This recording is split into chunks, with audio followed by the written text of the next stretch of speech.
At that time, my mother came up with an idea. She went to 3 customers and said, if you will advance me $50 against purchases that you're going to make in the future, we'd have enough for his tuition. Tuition was $150. And she did that. We got the money. I got some hand-me-down clothes from one of my uncles. I had a one tweed jacket I wore, I think, for 4 years in a row at college, and I went to college. I went for a year, and halfway through the second year, I ran out of money, and I dropped out of school. I went to work at a clothing wholesale,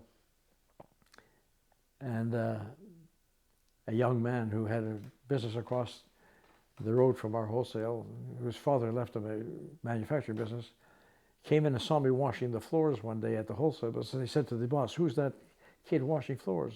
He said who it was. He said, I know his parents. So he called my father and said, I saw your son. What's he doing washing floors? Why isn't he at school? My father said, well, we don't have the money. And he said, if he wants to go to school, tell him to come and see me. The man was 29 years old. 29 years old. A stranger. I went to meet him the next day, and he laid down.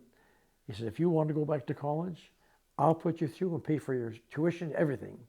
But you got to obey my rules. You're not going as you're not a dilettante. You got to keep a B+ average or better.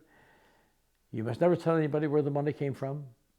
You got to pay back every penny that I give you, and do the same for somebody else someday. Look at those rules.